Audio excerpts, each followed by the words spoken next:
Gravação iniciada.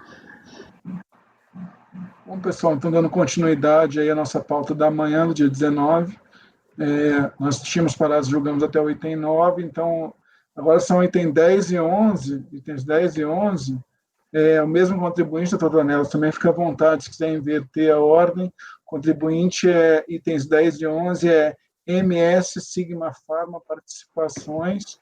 O assunto novamente Perdecomp, e agora parece que é retificação depois da ciência do despacho decisório, que é o assunto. Esse aqui ele pode jogar em conjunto, que é o mesmo crédito. Vocês vão ver aqui. Mas vamos lá. Vamos para o 10. Só dar uma revisada quando chegar no 11 para confirmar que é o mesmo crédito, mas eu vou lembrar aqui, deve ser o mesmo crédito. Vamos ao...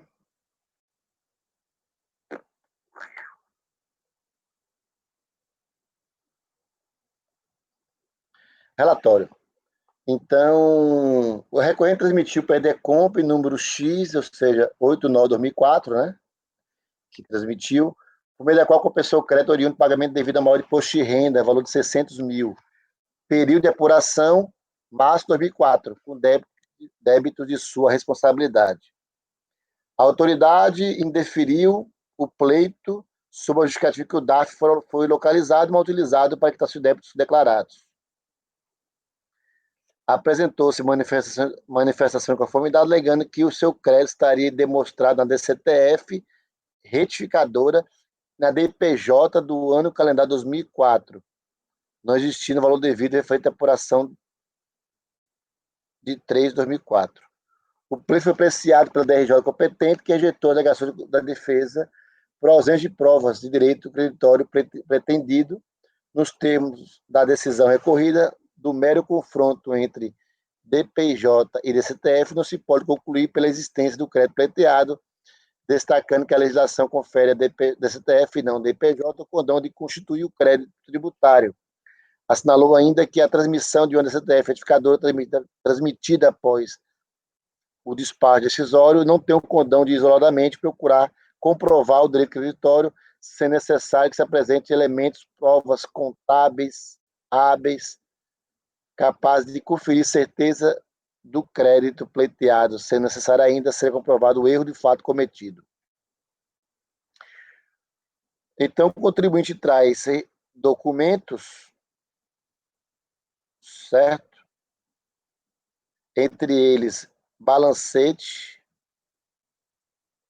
DCTF retificadora e DPJ, já se encontraram nos autos. Então, balancete. Eu estou aceitando. Então, consulta o relato.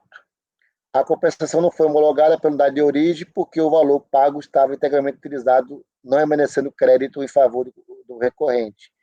Na manifestação de conformidade, alegou-se erro de preenchimento de DCTF, onde se declarou o valor recolher da estimativa mensal de imposto de renda. A DRJ, superando o problema do DCTF, negou o provimento da manifestação de conformidade, porque a recorrente não apresentou prova de que o valor revertido aos cofres públicos era indevido. Não havia prova da ocorrência do fato do qual o direito pleiteado teria origem.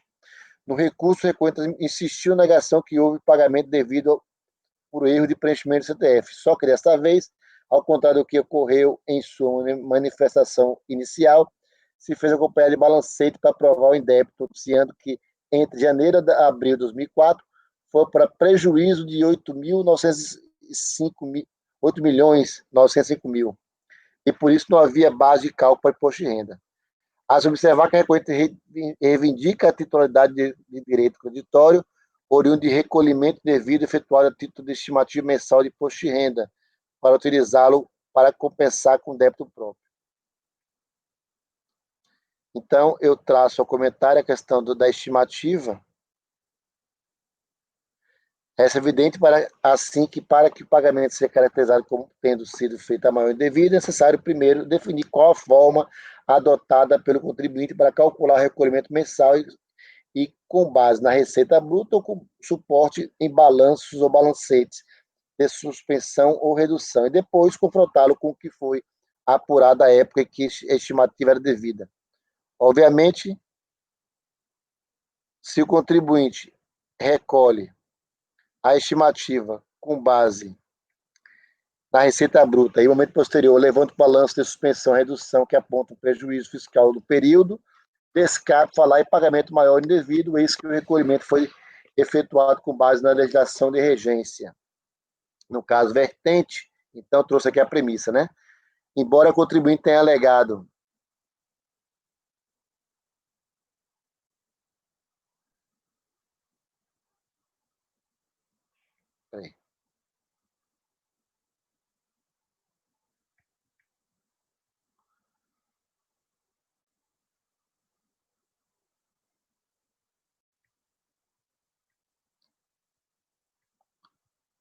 recolhimento maior ou indevido, ele não junta em manifestação de conformidade qualquer documento que demonstre o efetivo erro cometido, reduzindo o recurso que o crédito veio de prejuízo suportado em janeiro ou abril de 2004.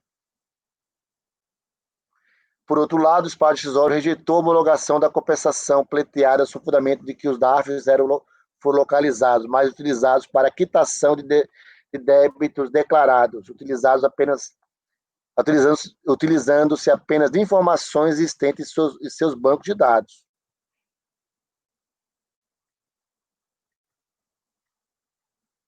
Penso que a fiscalização não pode limitar sua análise apenas às informações prestadas no CTF, já que existem informações em seu banco de dados provenientes de outras declarações que permitem análise da liquidez e certeza do crédito pleiteado. Se contraditório elementos apresentados pelo contribuinte, a autoridade fiscal não poderá, entre duas possíveis verdades, simplesmente optar pela verdade que propiciar maior arrecadação.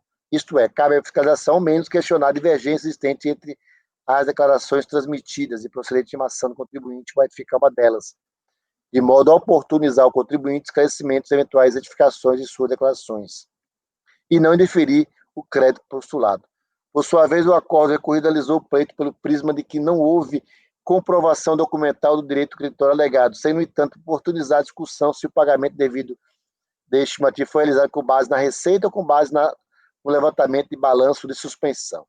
Nesse cenário, a meu ver, antes de proferir esse passo decisório, deveria o contribuinte ser intimado, para trazer novos elementos de esclarecimento de que se trata mesmo de erro de fato cometido na apuração do imposto que resultou do pagamento indevido e não mera apuração. Por esses fundamentos, voto-se de dar provimento parcial recurso para determinar o retorno dos autos de origem, para que analise o mérito do pedido quanto à liquidez do crédito pleiteado, levando em consideração não só a possibilidade de pagamento estimativa com base na receita bruta, mas também a possibilidade de comprovação de débito com base em levantamento de balanço de suspensão, proferindo despacho decisório complementar, retomando essa parte daí o rito processual habitual. Você entendeu o que eu falei? Pode não concordar, nem tu, mas foi proferido despacho decisório utilizando apenas informações existentes em banco de dados da Receita. O que eu acho só é que talvez fosse bom botar essa parte de oportunizar esclarecimentos e também falar de análise do que foi anexado no fecho da conclusão. Qual é? Você dizer também que nessa análise, que você está dizendo que ele deveria fazer à luz do balanço de suspensão, ele deveria levar em consideração os documentos anexados em sede recursal que você está aceitando, os balancetes que o contribuinte trouxe, e também da possibilidade de ele solicitar esclarecimentos adicionais, né? Isso você escreveu antes, mas eu acho que no final, aqui no fecho, só ficou analisar, levando em consideração a possibilidade de pagamento estimativa, mas também a possibilidade de comprovação. Ok, mas talvez dizer que ele, nessa análise, ele poderia levar em conta os documentos apresentados em sede recursal, que foram aceitos, e podem ser objeto de novo esclarecimento e intimação junto ao contribuinte. Que isso está no corpo do voto, mas no fecho não está isso, entendeu? Tá. Só isso que eu tenho. E a outra coisa que eu acho que aí a questão a conclusões minhas de aceitar o documento, que é um pouco diferente da sua fundamentação. Ainda que seja por questão da DRJ ter apontado que não tinha documento contábil, eu aceito, mas é que no seu voto o motivo de aceitar é outra, né? Você fala em formalismo moderado, efetivamente, e eu aceito por ser exceção do 16/4, entendeu? Mas é questão do dia eu votar pelas conclusões, não é de mudar o seu voto, não. Só isso. Eu só achei que talvez essa questão de analisar o documento novo e intimar o contribuinte pudesse constar do fecho da conclusão também, só isso. Tá. Isso aqui é o meu ponto. Intimar o contribuinte para esclarecimentos, né? E falar... De que se tratamento de fato, né? Isso, e falar dos documentos que foram aceitos para serem analisados também, dos balancetes. Seria na conclusão, né? Porque no voto, ele isso, falou isso que mesmo. sempre acompanha Dornelas pelo 16.4, né? É isso mesmo, na conclusão. Só na conclusão, no voto tá. Mas é só isso. A única, não sei se alguém tem outra observação, algum esclarecimento. Não. Então, vou colher os votos, tá, pessoal? Doutora Giovana. Eu acompanho o relator. Doutor Lisandro. Acompanho o relator. Doutora Bianca. Acompanho. Doutor Lucas. Com o relator. Eu acompanho também, só que eu vou ficar pelas conclusões só por causa dessa questão do fundamento da aceitação dos documentos novos. Que não, o meu fundamento não é esse que o doutor Dornelas colocou aqui, mas eu aceito também. Então, ficou por unanimidade de voz dar provimento parcial ao recurso, votou pelas conclusões, conselheiro Heitor de Souza Lima Júnior. O 11 é igual, doutor Dornelas?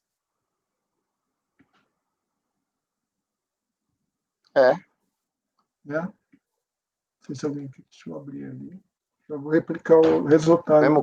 Mesmo crédito, balancete, a mesma alegação que o prejuízo. Tá bom. Alguém quer dar uma olhada melhor no 11? Então, eu abri aqui, pelo que eu estou vendo, na verdade, é o mesmo DARF, inclusive, né? Eu acho que ele mandou duas decomps utilizando parcela do crédito, né? É o mesmo crédito. Não, isso aí não é. Tá bom, pessoal. Então, 11 idem 10. Provimento parcial, nós temos o voto do relator, por unanimidade de votos, conclusões, Heitor. Agora a gente vai mudar um pouco de assunto. Volta a relatoria do doutor Lisandro. O item 12, está sendo apregoado agora, o recorrente é Rio Jato, Comércio e Manutenção de Equipamentos Limitado. Agora a gente já começa a tratar de opção de simples. Então, aqui nem a opção aqui, é exclusão de simples. Mas é simples em geral, acho que até o final dessa sessão agora a gente só trata de simples. Então, o tema é simples, exclusão por atividade vedada, manutenção de máquinas assemelhadas e também aplicação de súmula CARF 57. Atualizando para relatar item 12 da pauta Rio Jato. O processo, a minuta já está aí na pasta T. E aqui, presidente, permite o resumo, mas é a aplicação das súmulas num processo só, né? A aplicação de duas súmulas, a 57 e da 134. O contribuinte foi excluído por trabalhar com a atividade dele, a instalação de máquinas. Uhum. Porque essa atividade estava no seu contrato social. E hoje, isso é Simples Federal, tá? Não é Simples Nacional, 2004. E hoje já existe súmula para um caso ou para o outro, ou seja, eu nem posso excluí-lo por conta da atividade dele, se instalação de máquinas, é aquele artigo da 9.317, artigo 9º, inciso 13, que falava de atividades assemelhadas ao engenheiro, por exemplo. Hoje, o CARF já consolidou esse entendimento de que, no caso de estação de máquinas, podia, sim, o Simples Federal podia optar. E nem posso fazer uma exclusão do Simples Federal só com base no seu contrato social. Então, tanto por um fundamento quanto por o outro, eu já cancelaria o ADR. Eu tenho dois argumentos para cancelar o ADR, por isso que meu voto é por dar provimento ao recurso. A aplicação de súmula, das duas súmulas direto. Alguma dúvida, pessoal? Acho que é um processo bem simples. Vou colher os votos, então. Doutora Giovana. Acompanho o relator. Doutor Dornelas. Acompanho o relator. Doutora Bianca. Acompanho. Doutor Lucas. Com o relator. Eu também voto com o relator, então item 12 da pauta, Rio Jato, por unanimidade de votos, dá provimento ao recurso voluntário. Então, agora vamos para o item 13, Novamente, é uma exclusão de simples, recorrente Jaime Luiz Fontana, microempresas. Novamente, questão de atividade vedada, doutor Lisandro ainda relatando. Esse processo, ele é uma exclusão também, só que do Simples Nacional, o contribuinte modificou o seu cadastro e apôs uma atividade que o sistema já reconhece como atividade vedada. Para o Simples Nacional, eu tenho na Lei Complementar 123, eu tenho um dispositivo legal que diz que esse é um fato que dá enseja uma exclusão, uma autoexclusão, inclusive.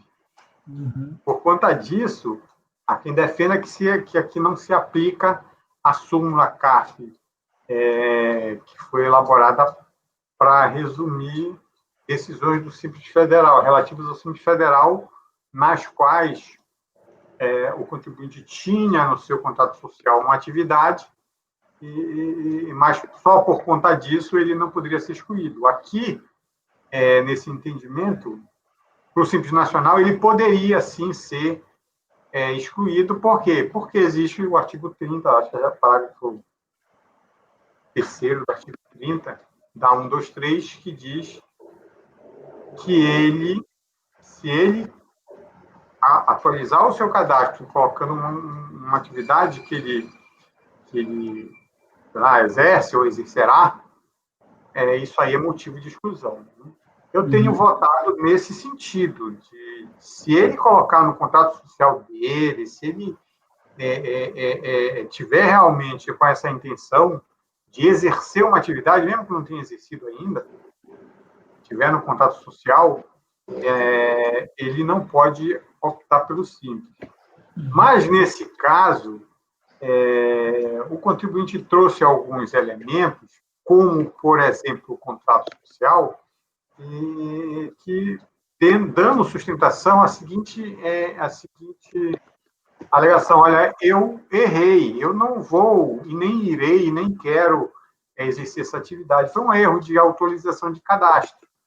Tanto é que está aqui o meu contrato social, essa atividade não está no meu contrato social, modifiquei já meu cadastro, refiz, tirei a atividade lá.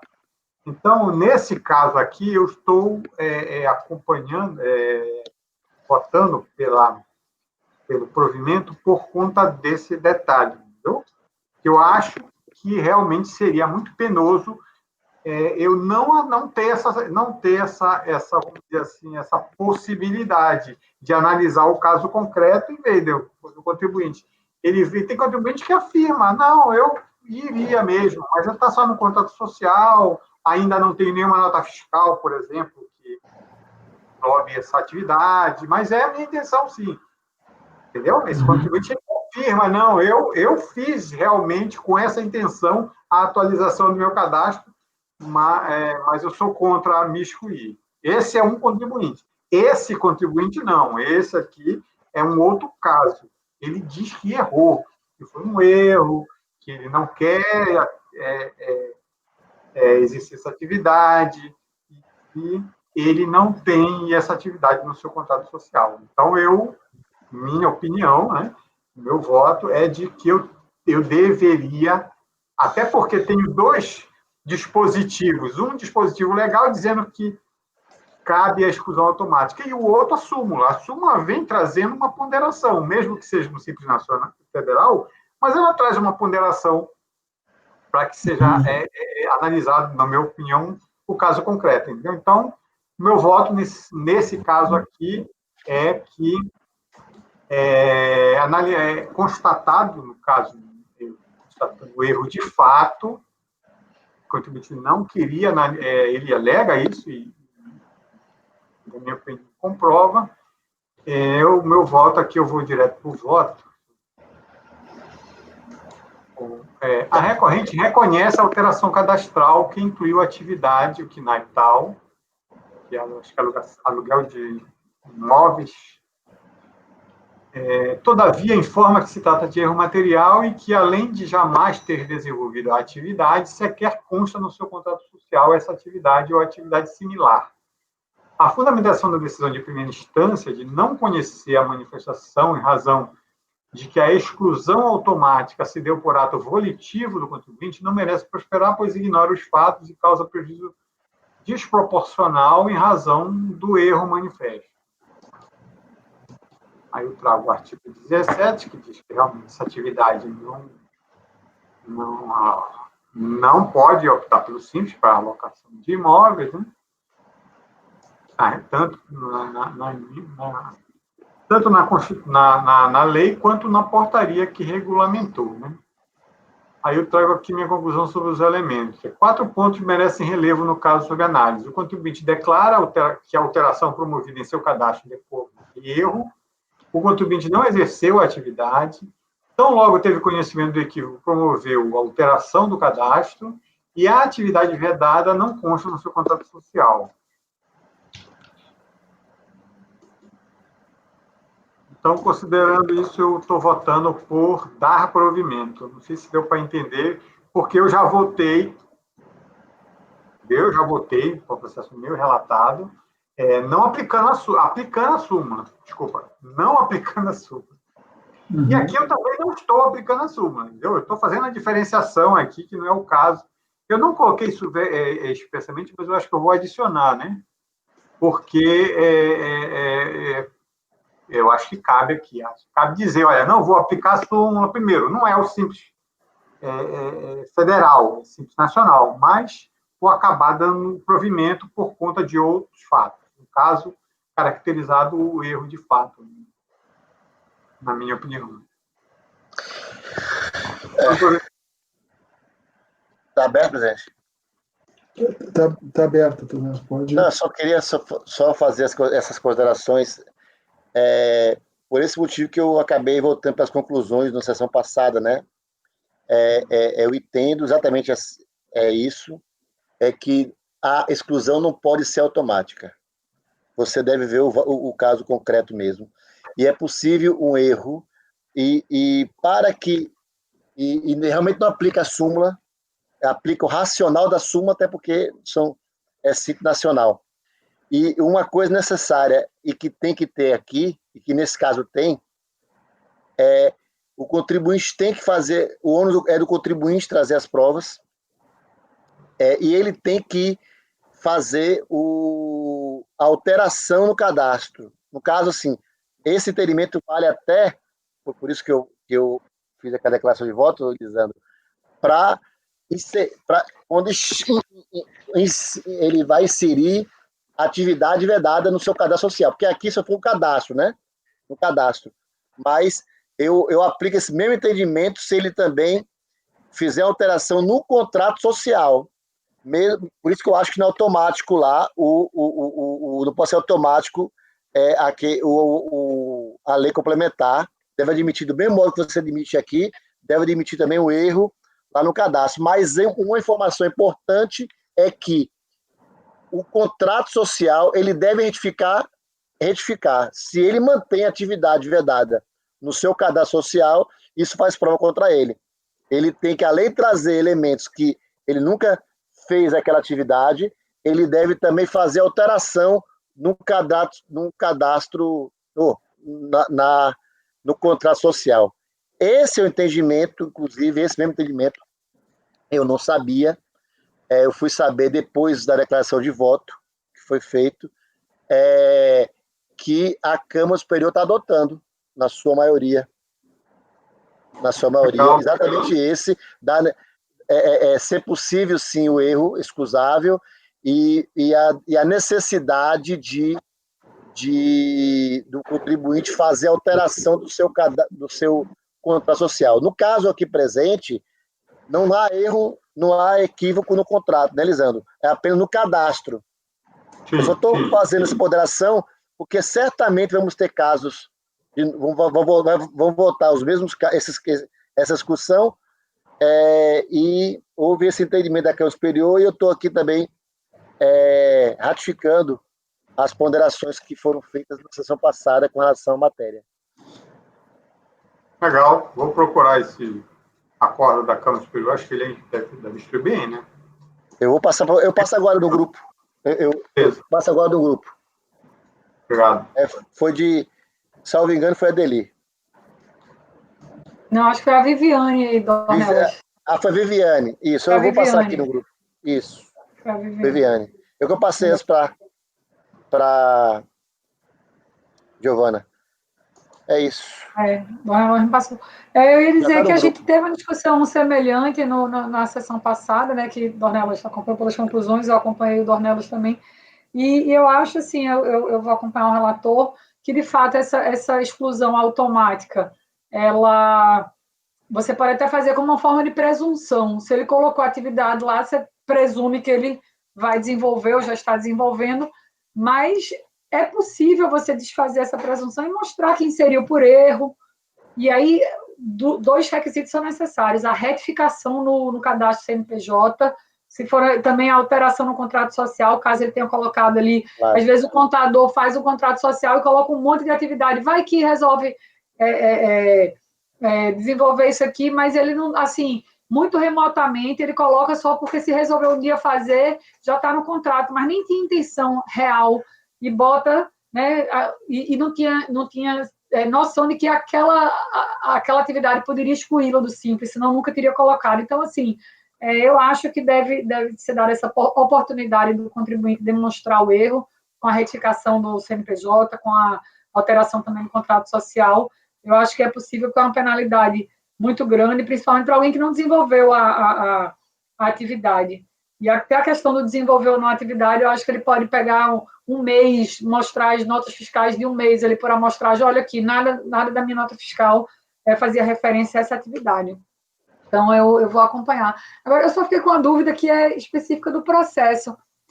No mérito aqui, Lisandro, na folha 2, ele fala que inclui o KNAI, 7490, outras atividades profissionais, científicas e técnicas não especificadas anteriormente. Mas a vedação de opção para a alocação de imóveis próprios. O que foi a razão da exclusão? Ou ele equiparou vedação de imóveis? A atividade é essa mesmo, que você falou, é atividade de aluguel de imóveis. Mas... Eu acho que é incluída nesse KNAI aí.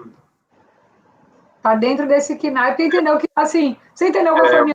Que para mim esse KNAI não tem nada a ver com a atividade de locação de imóveis próprios. Aí eu fiquei meio confusa. Também. A atividade é essa, a atividade é aluguel de imóveis. E eu também fiquei com essa constituída para alugar imóveis. E isso não pode no Simples. Talvez ele tenha colocado que o KNAI era outras atividades profissionais científicas, era que a locação de imóveis seria uma atividade profissional por não especificado anteriormente. Ia cair tudo nesse KNAI, assim, né? Assim. Eu também achei estranho isso, só que eu não achei o ADE no processo. Isso. Se ele foi intimado, acho que ele foi intimado, então. Porque, às vezes, ele pega um KNAI que a pessoa inseriu, pega uma atividade no contrato social e faz uma equiparação daquela atividade. Não, olha, essa atividade aqui equivale a trabalho profissional de não sei o que, blá, blá, blá. Eu já vi uns casos assim. Deixa eu ver aqui.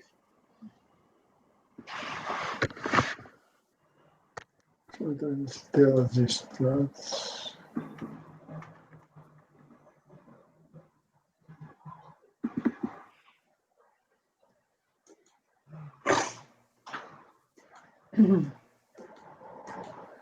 Aproveitando aqui que a gente está na discussão e procurando aqui, eu ia falar que realmente, como é simples nacional, não se aplica a súmula, mas o entendimento da súmula, ele é válido, assim, na verdade, essa é como se fosse uma presunção que inverte o ônus da prova, né? O físico não precisa provar que ele exerce aquela atividade, mas o contribuinte pode provar que foi um erro ou que não exercia ali e retificar.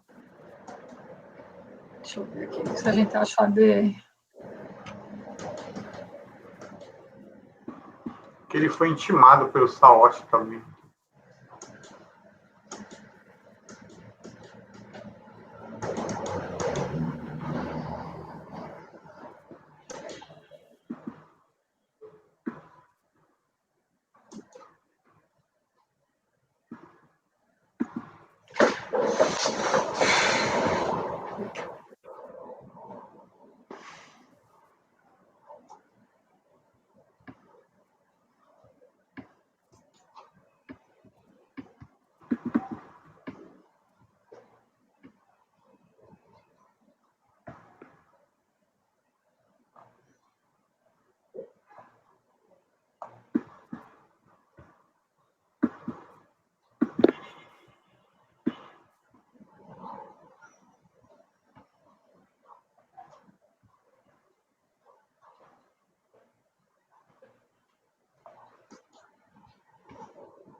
A intermediação de negócios, pelo jeito que foi.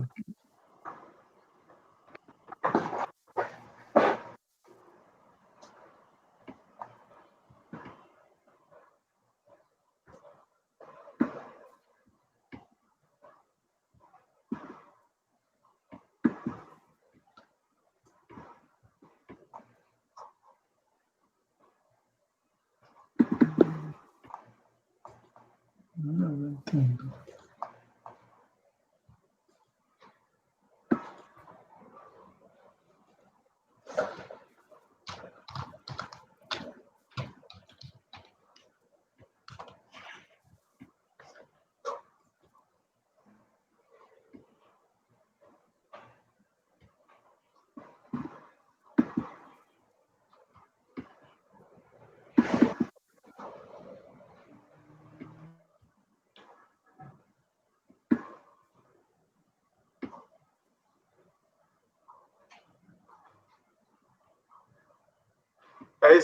Foi esse KNAI mesmo. Folha 4. Só que ele foi intimado, entendeu? Por isso que ele trouxe esclarecimento.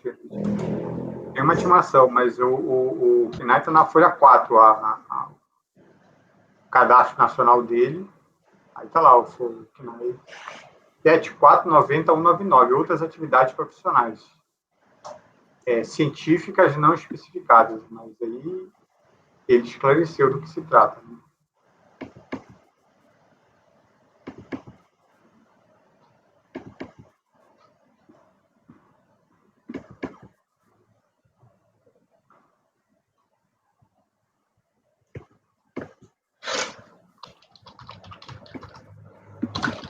Eu não entendi aqui porque ele pede ele faz a intimação pedindo para o contribuinte apresentar notas fiscais. Acho que é para nesse intuito, né, de ver a atividade para confirmar a atividade. Mas aí depois ele não tem nenhum despacho decisório, assim, uma conclusão do que é que ele chegou com isso. Ele simplesmente indefere. Tem aí o despacho decisório. O despacho decisório está na folha 50.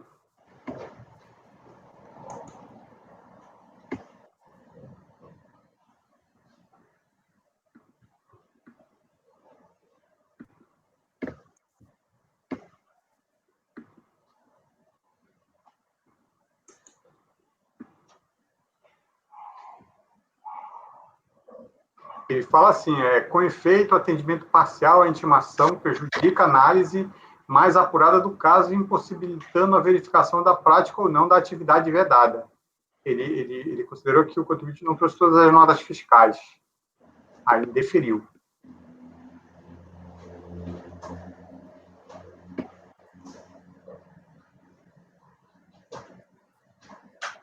Foi esse o motivo do indeferimento. Ele foi intimado para fazer notas fiscais e ele trouxe uma amostragem das notas fiscais. Aí o BRF falou, olha, não tinha que ter trazido tudo, não podia ser por amostragem, aí indeferiu.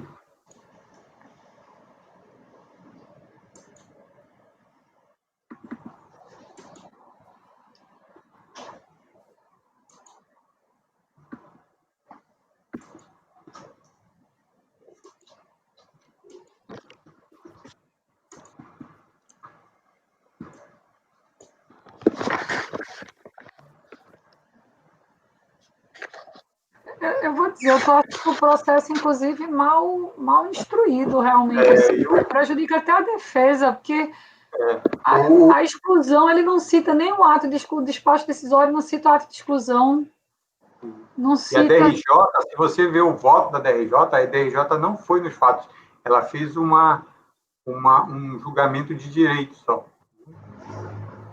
A DRJ não foi como foi a DRF, que foi aos fatos, teve nota fiscal, intimou o contribuinte, não. A DRJ falou assim, olha, o caso verifica se foi excluído automaticamente. Em suma, tratando-se de exclusão automática, decorrente de ato volitivo, praticado pela contribuinte, nos expressos termos legais, acima produzido, sendo instantânea a incidência da norma. Logo, a manifestação da contribuinte não tem objeto. Ela nem conheceu da impugnação, né? Vez que a exclusão automática, nos termos legais, decorreu de ato seu e não de ato da administração em face do exposto. Não conheceu do erro. Então, o voto da DRJ foi um voto de direito só. Mas aí a minha dúvida vem, onde é que vem dizendo que a vedação da opção da atividade que a vedação da opção meu voto. De imóveis? No meu voto. Artigo 17. Inciso 15. 15. Não. É isso que perguntou? De onde é que está dito que houve a vedação da opção dele por atividade de locação de imóveis próprios?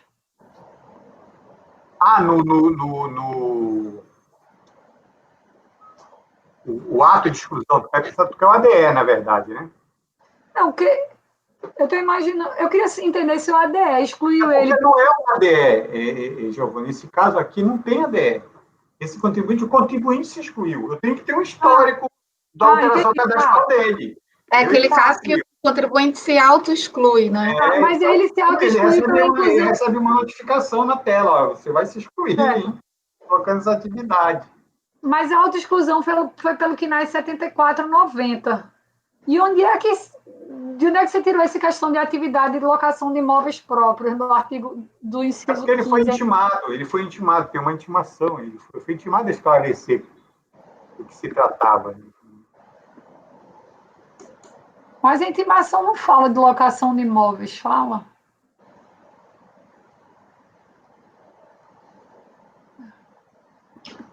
Não, aí que está. Ele entrou com a impugnação dizendo que ele não fazia intermediação de extintores.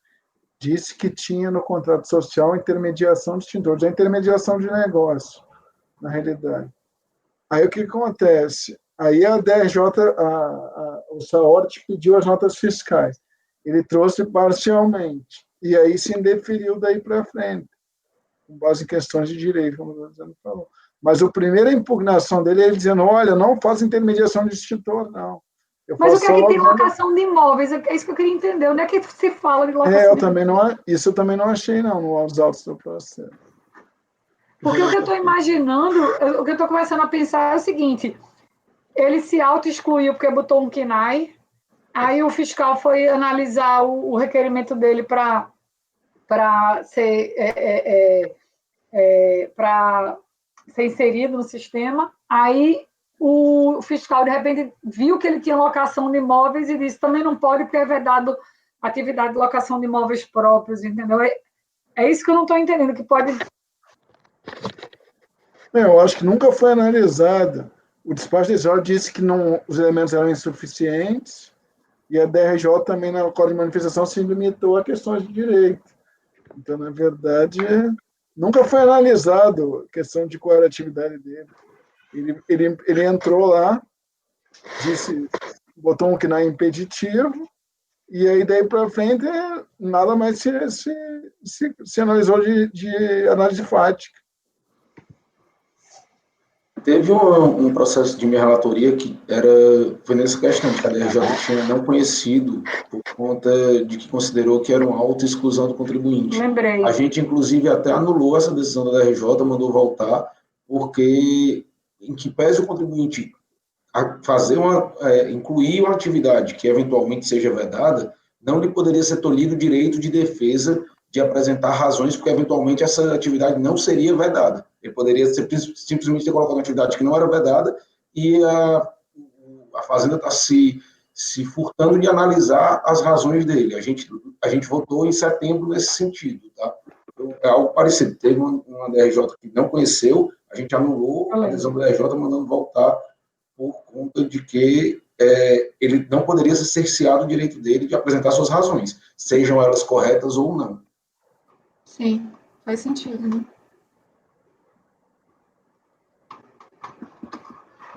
O ADE seria a folha 53, que não é um ADE, é um extrato do Simples Nacional, dizendo que ele foi excluído por conta daquele KNAI lá, daquele KNAI que você citou, João.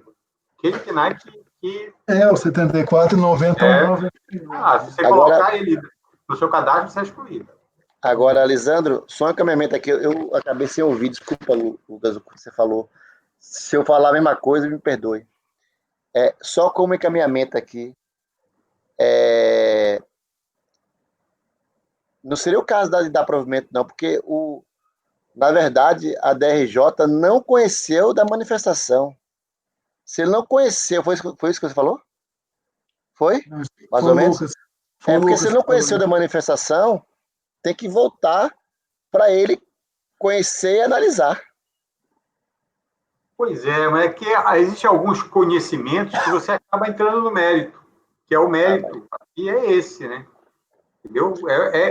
O fechamento é diferente, mas, na verdade, é um conhecimento tipo embargos. Muitos embargos você acaba entrando no mérito daquilo que seria o recurso. Então,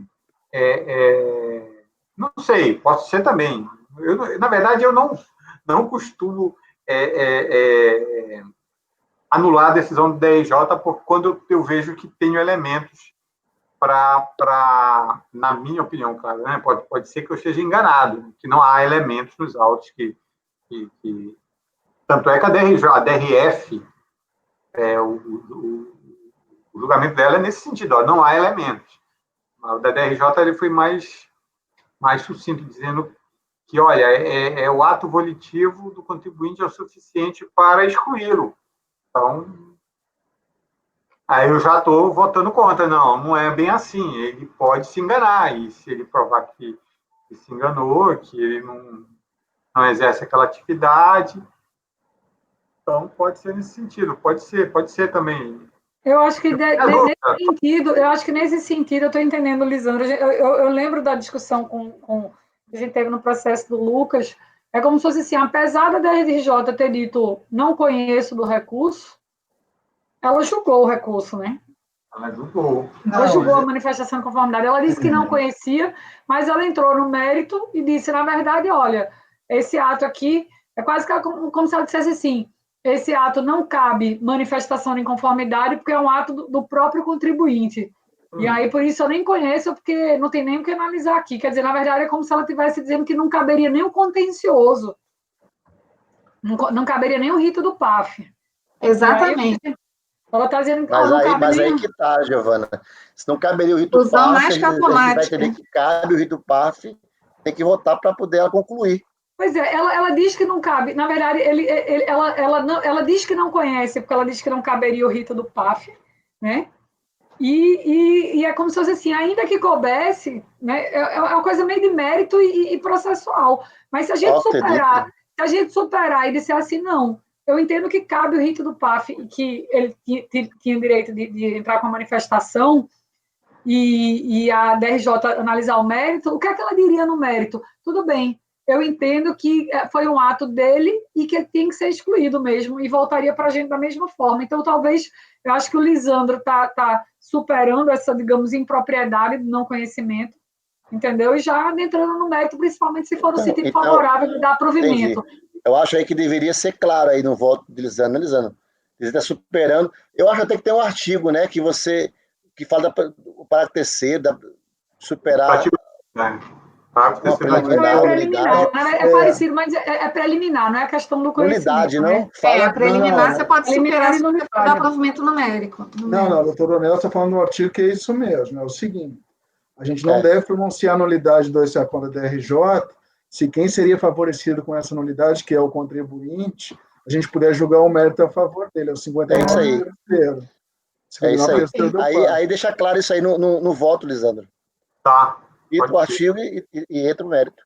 É o artigo do decreto 7235. Decreto.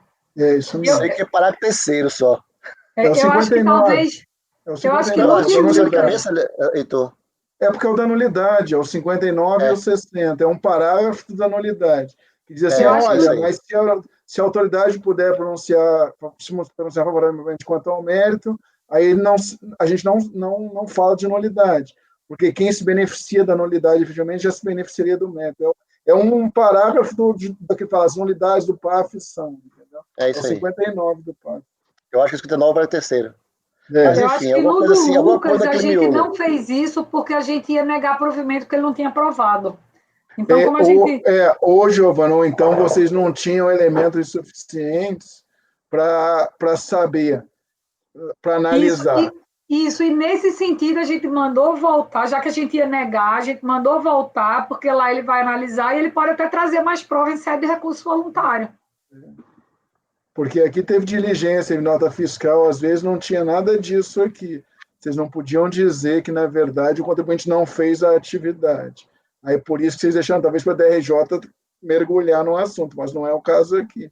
Se você acha que tem elementos para dizer que sim, que o contribuinte não fez a atividade, eu acho que poderia sim. E o próprio relator está votando nesse sentido, né? É isso aí. Eu estou pronto para votar também. Alguma dúvida adicional, pessoal? Eu só queria corrigir. Eu acho que eu falei em aluguel de imóveis, eu não tenho isso, não. Dá uma processo. adaptada.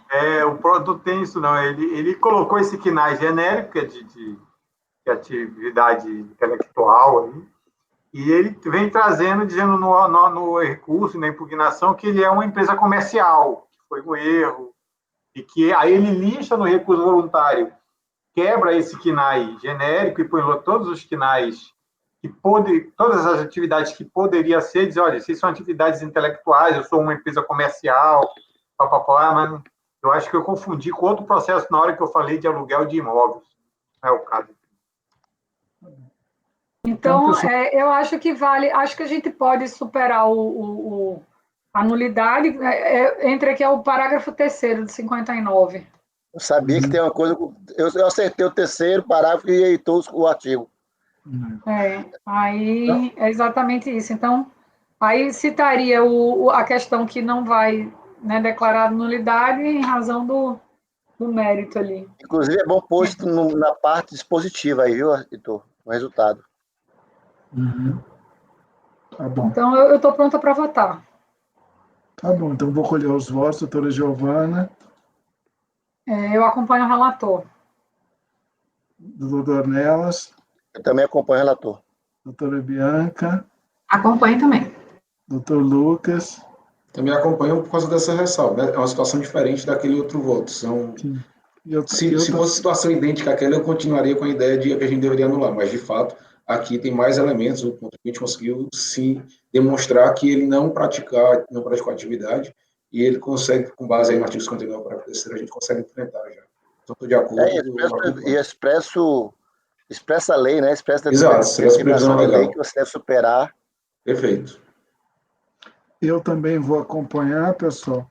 Então, atendendo às sugestões do doutor Dornelas, dar por unanimidade de votos, dar provimento ao recurso voluntário, eu vou botar com fulcro na prerrogativa estabelecida pelo artigo 59, parágrafo 3º do decreto 7235. Não, só superar a nulidade, né? E no mérito. Eu vou adicionar lá no voto. Tá bom, então eu ajusto conforme o voto. Então vai ficar assim, tá bom, afastar a nulidade, porque o problema é o seguinte, a nulidade não foi pedida, entendeu, doutor Anel? Por isso que eu ia falar, a gente vai julgar o mérito com fulcro no 59, porque não tem ninguém pedindo nulidade aqui, entendeu? O afastamento de nulidade é porque a gente vai ao mérito sem declarar a nulidade. Então, na verdade, eu não sei se bastaria citar o artigo, porque eu não preciso falar que eu estou afastando nulidade nenhuma, que não tem esse pedido nenhum para a página do processo, entendeu? Na verdade, a gente decretaria nulidade de ofício, né? A gente decretaria nulidade de ofício. Então, eu acho que a gente está analisando isso. Superar a nulidade de ofício. De ofício. Afastar. Como eu não estou declarando a nulidade, eu acho que de ofício dá para levantar a questão. Seria interessante, porque eu não estou declarando a DRJ não conheceu. E eu falo isso no relatório, eu vi isso, que ela não reconheceu. Então, talvez... E se a DRJ... voto mais imediato seria realmente declarar a nulidade do acordo da DRJ. Então, por conta disso, levantar de ofício a questão e aplicar o parágrafo terceiro. Exatamente. Deixar de declarar de ofício a nulidade e quanto ao médio é provimento. Aplicando o parágrafo terceiro do artigo 51. Até porque se você não reconhece de ofício, a gente não poderia estar julgando um recurso voluntário quando a manifestação de inconformidade não foi conhecida. Entendeu? É uma consequência. Se eu estou entrando no mérito, estou dando provimento a um recurso voluntário, como é que eu conheço de um recurso voluntário em razão de uma manifestação que não foi sequer conhecida? A gente tem que reconhecer de ofício. Né? Assim, questionar de ofício essa possível nulidade que a gente deixou de reconhecer. Concordo. Então, pessoal, vai ficar assim, ó. Por unanimidade de votos, deixar de reconhecer de ofício a nulidade do acórdão recorrido com fulcro no artigo 59, parágrafo 3º, e no mérito dar provimento ao recurso voluntário. Tá bom assim? Tá ótimo. E aí depois, se vocês quiserem mudar alguma coisa, alguma redação um pouco melhor, aí vocês sugerem ali na ata. Mas eu acho que, pelo menos aqui, dá para lembrar do que se tratou, e se vocês quiserem melhorar a redação, a gente muda depois, entendeu? Fica registrado o que foi discutido aqui.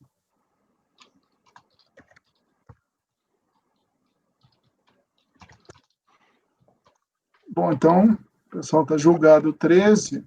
Agora são 3 da doutora Bianca, para a encerração da manhã. Todos são... Eu não sei o último, doutora Bianca, que apareceu aqui uma alegação não localizada na tabela de alegações, mas pelo menos os 2 próximos, acho que são simples, atividade vedada também. Não sei se são mais simples. Agora está chegando 12h30, eu não sei como é que a gente está de tempo também para fazer. Bom, não sei, a gente volta às 14 horas? Não consegue fazer nenhum dos 3? Oi, eu ia pedir meia horinha, 15 minutos, 20 minutos, porque eu preciso ir ao banco depois do almoço. Aí você... Não, a gente vai voltar 2 horas. A ideia inicial era, acho que a gente interromper 12h30 e voltar 14 horas. Mas é que são 12h22 ainda, talvez dê tempo de fazer um deles, pelo menos. Entendeu? Mas não quer fazer todos na sequência, depois do almoço? Eles são parecidos. O problema é que tem que interromper a gravação, vai ter que abrir uma outra, fechar de novo, mas tá bom. Podemos fazer, a gente vai ter que fazer de qualquer jeito. Acho que os 3 não dá para fazer, né? Em 8. Acho que vai ficar apertado. Tá bom. Então, pessoal, a gente para aqui. Agora, como não tem sustentação, acho melhor a gente voltar de tarde, eu não sei, matando esses 3 para não deixar pendência, depois a gente reabre a sessão para tarde. Pode ser assim? Tá bom. Porque se fossem mais processos, até a gente seguiria aquele trâmite que a gente segue de começar o da tarde. Mas para fazer só 3 deve ser relativamente rápido, aí a gente faz esses 3 no início da tarde, aí mata amanhã e depois segue. Efetivamente. Pode ser? Pode. Então, Isaías...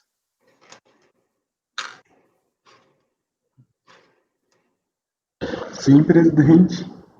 A gente vai interromper para o almoço agora e a gente volta às 14 horas. Pode interromper a gravação, por favor.